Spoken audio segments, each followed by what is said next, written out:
नमस्कार।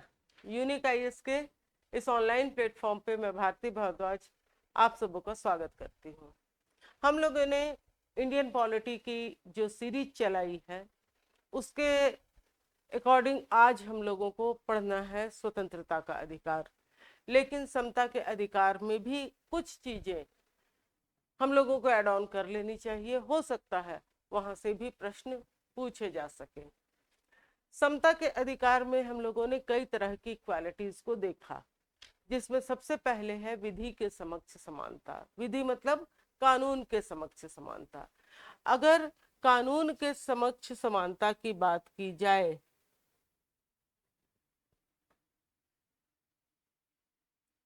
तो हम लोग ये पाते हैं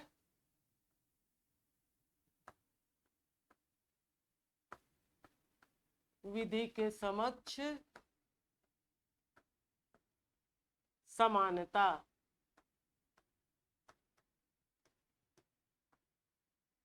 तो हमारे यहाँ जितने भी लोग हैं, भारत के अंतर्गत जितने भी भारतीय नागरिक हैं, उन सबों के साथ विधि के समक्ष कोई भेदभाव नहीं बरता जाएगा जाति, लिंग, धर्म आदि के आधार पर।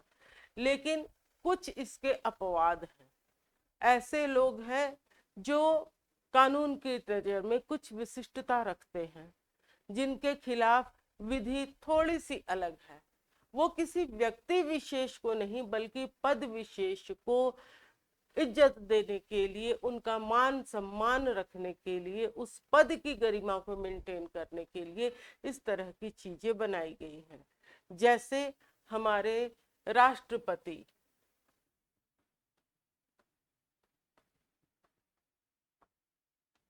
या राज्यपाल, इन सब के खिलाफ क्या किया नहीं जा सकता है? किसी भी न्यायालय में कोई केस दायर नहीं हो सकता है। पहले इनको इनके पद से विमुक्त किया जाएगा। जब वो एक आम आदमी या एक आम नागरिक के तरह वो सामान्य जीवन में आ जाएंगे, तब उन पर जो भी चार्जेस है उस पर कोई ना कोई एक्शन लिया जाएगा। यही नहीं, इनको गिरफ्तार भी नहीं किया जा सकता है। इसमें हमारे मंत्री आदि भी शामिल हैं। इन लोगों को गिरफ्तार नहीं किया जा सकता है। ये विधि के समक्ष ये पद स्पेशल है, इसलिए इन पदों पर आसीन व्यक्तियों को, जैसे हमारे सांसद भी होते हैं, उन लोगों को सेशन के दौरान कभी भी गिरफ्तार नहीं किया जा सकता है। तो उस कंडीशन में ये विधि के समक्ष स्पेशल हो जाते हैं। तो ये इनके अपवाद है, ये एक्सेप्शनल है केसेस। उसी तरह अगर हम लोग ये देखें कि हमारे सामाजिक समानता की बात की जाए,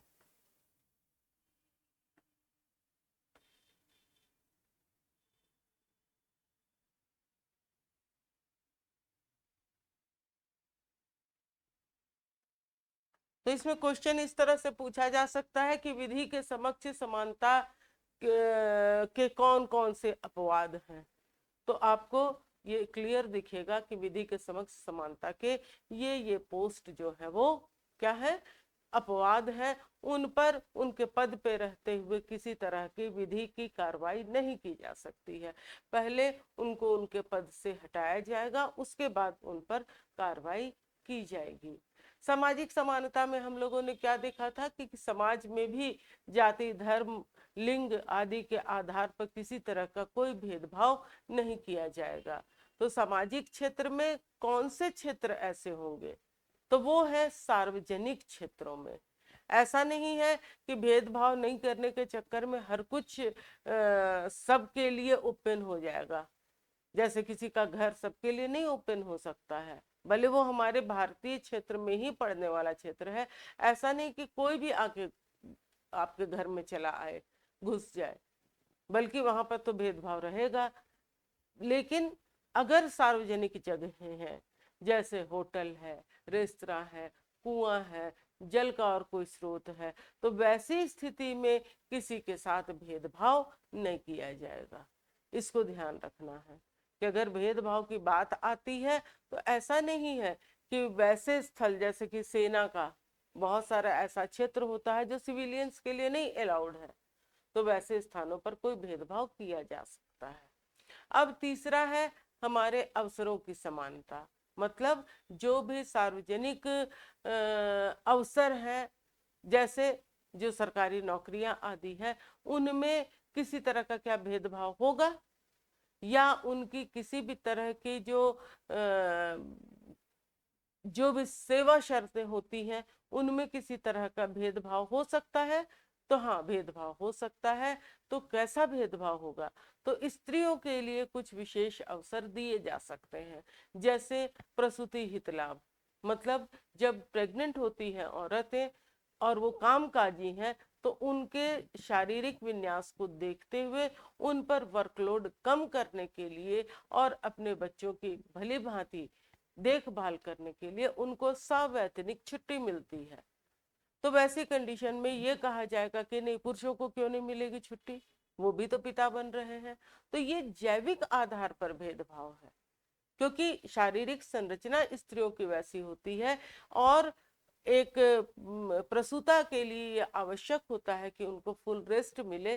तो ऐसी कंडीशन में वो उस रेस्ट के लिए उनको छुट्टी दी जाती है। और यही नहीं, जो छोटा बच्चा आता है उसको भी विशेष अपनी माता की देखभाल की आवश्यकता होती है, तो उस बच्चे के लिए भी माता को छुट्टी मिलती है। और अब तो पिता को भी छुट्टी देने का प्रावधान आ गया है, क्योंकि उनकी सहायता के बगैर इन कार्यों को करना एक महिला के लिए थोड़ा कठिनाई वाला होता है। तो वैसी कंडीशन में उनके साथ भेदभाव तो नहीं कहा जाएगा, उनको सुरक्षा प्रदान करने के लिए, सामाजिक सुरक्षा प्रदान करने के लिए इस तरह की नियमावली बनाई गई है। तो हम लोग अगर देखें तो बहुत सारे अपवाद अलग अलग क्षेत्रों में हम लोगों को दिखाई देते हैं। अब हम लोग क्या देखते हैं, हमारी स्वतंत्रता का अधिकार। स्वतंत्रता का अधिकार भी काफी विस्तृत है। स्वतंत्रता के अधिकार में हम लोग देखते हैं कि ये कहां से कहां तक है, तो अनुच्छेद 19 से लेके 22 तक, अनुच्छेद 19, 20, 21, 22 जो है वो किससे संबंधित है, हमारी स्वतंत्रता के अधिकार से। अगर हम लोग देखें कि हमारे आर्टिकल 19 में ही कई तरह की स्वतंत्रताएं हम लोगों को दी गई हैं। पहले 7 तरह की स्वतंत्रता थी, अब सिर्फ 6 है। सबसे पहला है बोलने या अभिव्यक्ति की स्वतंत्रता, जो कि 19A में है। तो बोलने या अभिव्यक्ति की स्वतंत्रता। दूसरा है शांतिपूर्ण हथियारों के साथ एकत्रित, हथियारों के बगैर शांतिपूर्ण बिना हथियारों के एकत्रित होकर सभा करने या सम्मेलन करने की स्वतंत्रता। संघ बनाने की स्वतंत्रता, देश के किसी भी क्षेत्र में आने जाने की स्वतंत्रता, किसी भी क्षेत्र में निवास करने या बसने की स्वतंत्रता। तो हम लोग क्या मानते हैं, हम लोग क्या देखते हैं कि हमारी जो स्वतंत्रता का अधिकार है वो बहुत ब्रॉड है। पर इसके स्वरूप से आता है प्रश्न कि इसका कैसा स्वरूप है, क्या निर्बाध स्वतंत्रता है, हर किसी को हर तरह की छूट मिली हुई है, अगर किसी को बोलना है तो आप किसी भी लेवल पे जाके किसी को कुछ भी बोल दें, चाहे उसके सम्मान की हानि होती हो या उसकी बोली से आपके और लॉसेस होते हो, तो क्या अभिव्यक्त कर सकते हैं? नहीं, ऐसा नहीं है। अगर आपको आने जाने की स्वतंत्रता है तो वैसे क्षेत्र जो निषिद्ध है, क्या वहां भी आप प्रविष्ट हो सकते हैं? तो आप नहीं हो सकते हैं।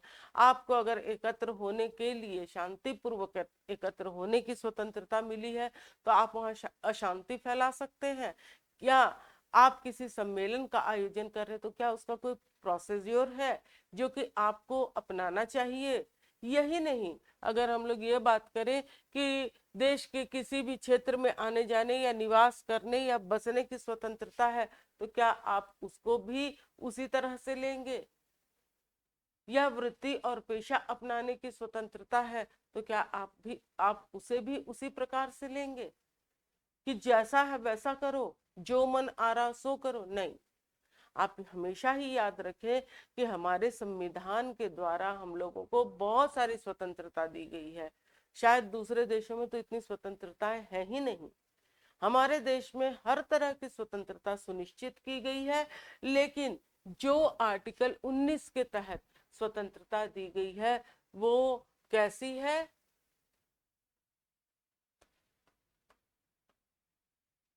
बाधित, मतलब इसमें बैरियर्स लगाए जा सकते हैं, इसमें बहुत सारे रोड़े अटकाए जा सकते हैं। तो कहाँ कौन सा रोड़ा अटकता है, कौन सी स्वतंत्रता हम लोगों को मिलती है, इस पर भी हम लोग आज बातचीत कर लें। पहली स्वतंत्रता जो है वो है कि हमें अभिव्यक्त करने की स्वतंत्रता है। अपने विचारों को आप अभिव्यक्त कर सकते हैं, अभिव्यक्ति की स्वतंत्रता, जिसमें बोलने की तो स्वतंत्रता है ही, इसके साथ आप अपने विचारों को लिखकर व्यक्त कर सकते हैं, प्लस आप अपने विचारों को चाहे तो इशारों के माध्यम से भी अभिव्यक्त कर सकते हैं। लेकिन ये हमारे देश के प्रतिकूल नहीं होना चाहिए, देश की एकता अखंडता के प्रतिकूल नहीं होना चाहिए, या ये ऐसा नहीं होना चाहिए आपकी अभिव्यक्ति जो किसी के सम्मान को ठेस पहुंचाए। ऐसी अभिव्यक्ति आपकी नहीं होनी चाहिए। किसी धर्म विशेष के लिए इतना विरुद्ध ना बोले कि वो किसी उपद्रव को जन्म देने वाली भाषा बन जाए, या आपका लेखन ऐसा नहीं होना चाहिए जो किसी वर्ग विशेष को उस्काने वाला हो, जिस पे चल के वो व्यक्ति या वर्ग विशेष के लोग जो है वो किसी भी तरह का व्यवहार करना शुरू कर दें। आप ऐसा इशारा नहीं कर सकते हैं जो कि देश और समाज के लिए गलत हो या महिला वर्ग के लिए अभद्र हो। अभद्र इशारे करना भी किसी के मौलिक अधिकारों का हनन करना या उसे मानसिक रूप से प्रताड़ित करने की श्रेणी में अब आने लगा है। लेकिन याद रखिएगा, अभी हाल के फिलहाल के फैसलों में एक फैसला आया है कि अगर स्त्री को कोई घूरते हैं तो वो अपराध नहीं है। आप अपने सहकर्मी को घूर सकते हैं लेकिन इशारे नहीं कर सकते हैं, ये क्लियर किया गया है। चलिए, ये सब तो चलता रहेगा, जो अपडेट्स हैं उस पर हम लोगों को ध्यान देना चाहिए। तो हम लोग ये देखते हैं कि अभिव्यक्ति की स्वतंत्रता अगर है तो ये भी बाधित स्वतंत्रता है। आप बहुत जगह देखते होंगे, जैसे कभी किसी व्यक्ति विशेष के द्वारा किसी वर्ग विशेष के लिए जब बहुत ही लोग तनाव में हो, कुछ ऐसे इशारे कर दिए जाते कि लो उसको मार दो, या किसी क्या कहा जाता है, कोई स्मारक विशेष या भवन विशेष की तरफ इशारे करके कुछ गलत इशारे करते हैं तो वो भी गलत माना जाता है। तो इस तरह की कार्रवाई, इस तरह के आचरण पर कार्रवाई की जा सकती है। आप ये भी देखते होंगे लेखन में कई बार आप सुनते हो कि नक्सली साहित्य पकड़ा गया, जब्त किया गया। तो जब्त करने की क्यों आवश्यकता है? क्योंकि वो हमारे राष्ट्र के विरुद्ध है, इसलिए उसको जब्त करना पड़ता है, उसको सीज कर देना पड़ता है, जिससे कि हमारे देश और आसपास के लोगों पर किसी तरह का इम्पैक्ट ना पड़े। आप अगर किसी को अभिव्यक्त करते हुए इतना ज्यादा असम्मानजनक बोल देते हैं कि उसके मान की हानि होती है, तो ऐसी कंडीशन में, या झूठे आप उस पर इल्जाम लगाते हैं। अभी हाल फिलहाल ही देखे पवन खेड़ा पर जो हेमंता साहब हैं, उन्होंने मानहानि के केस का दावा किया है कि उनकी जो पत्नी है उस पर जो भी आरोप लगाए गए वो बिल्कुल निराधार थे, इससे उनके मान सम्मान को ठेस पहुंची है, उनको लॉस पहुंच रहा है, उनकी इमेज खराब करने के लिए ऐसा किया जा रहा है, तो लोग जाते हैं मानहानि के लिए। तो मानहानि भी इसी अभिव्यक्ति की स्वतंत्रता पर बाधा का ही एक परिणाम है कि अगर कोई गड़बड़ करता है इस पे तो उन पर कार्रवाई की जाएगी। तो ये तो आप आसानी से समझ गए हैं। अब है शांतिपूर्ण, मतलब हो हल्ला किए बगैर, हथियारों के बिना एकत्रित अगर आप होते हैं और अगर आप सभा करते हैं तो ऐसी स्थिति में आपको ये अधिकार है, ठीक है। लेकिन अगर आप अशांति वाला कर रहे हैं काम, हो हुल्लड़ मचा रहे हैं, तो उस पर बैरियर है, ऐसा आप नहीं कर सकते हैं। स्वतंत्रता दी गई है लेकिन बाधा पहुंचाई जा सकती है। यही नहीं, आपको हथियारों के साथ एकत्रित होने के साथ ये इजाजत नहीं कि आप ऐसा करें। पर कुछ अपवाद भी इसके हैं, ये समय समय के हिसाब से होता है। जैसे कई जगह रामनवमी के जुलूस में देख लीजिए, हथियार लेके लोग निकलते हैं। आप अगर कई जगह देखते हैं, सिख समुदाय के लोग जो होते हैं, जो पंच अपने चिन्ह धारण किए रहते हैं, उनके पास लंबी कृपाण भी होती है। वो भी वो उस समय जब सभा वगैरह करते हैं तो लेके भी आते हैं। लेकिन अगर ज्यादा लोग मात्रा में लेके आ जाते हैं, ग्रंथी हैं तो वो ले आए तो चलता है।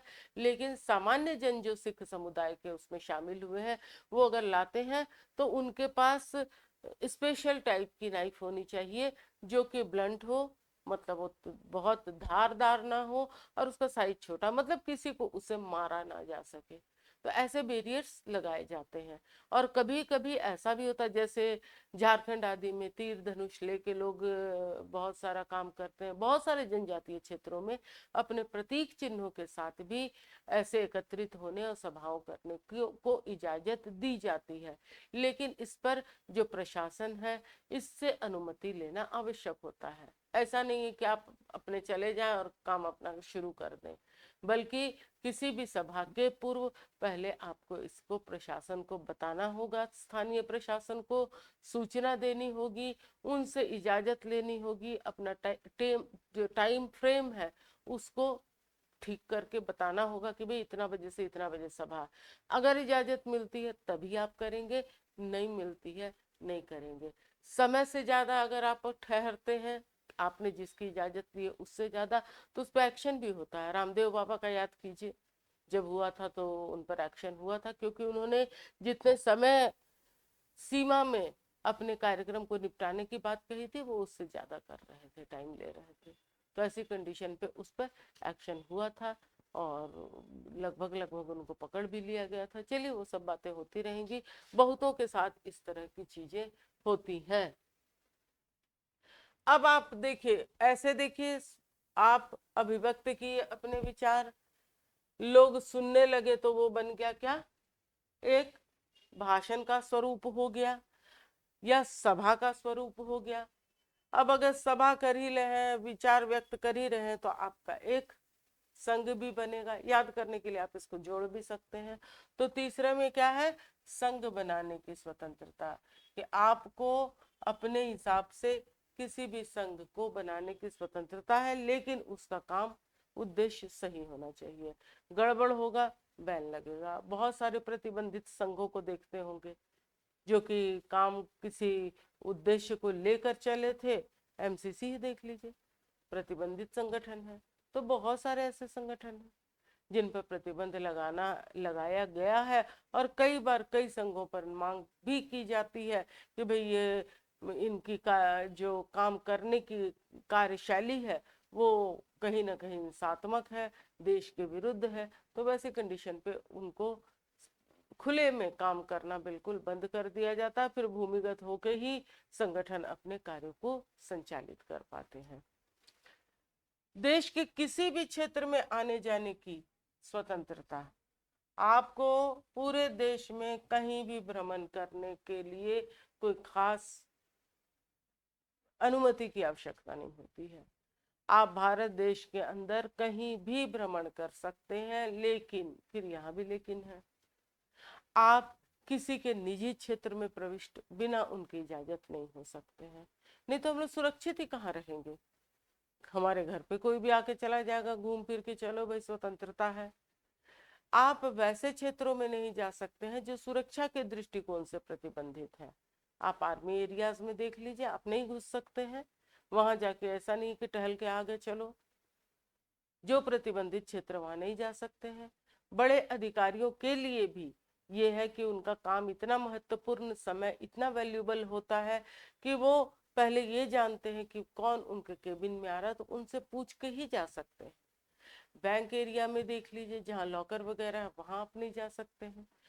तो सुरक्षा के दृष्टिकोण से इस पर बैरियर लगाया जा सकता है, निजता के दृष्टिकोण से इसमें बैरियर लगाया जा सकता है। अन्यथा आपको कहीं भी जाना है, दिल्ली से बॉम्बे, बॉम्बे से कलकत्ता, कलकत्ता से मद्रास, कहीं घूमिए, कोई दिक्कत नहीं है। हर भारतीय को अपने देश के भ्रमण की पूरी पूरी इजाजत है। देश के किसी भी क्षेत्र में आप निवास कर सकते हैं या बस सकते हैं। आपको कुछ वैसे क्षेत्र होते हैं जहां पर जमीन खरीद फरोख्त वगैरह कुछ विशिष्ट वर्ग के लिए संरक्षित रहती है, वहां छोड़कर बाकी लगभग पूरे भारत में आप कहीं भी बस सकते हैं।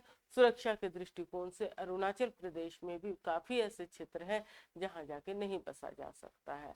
कश्मीर पहले ऐसा था, अब सब कोई जाके वहां पर बस सकता है, जमीन खरीद सकता है, बस सकता है, कोई दिक्कत नहीं है आपको।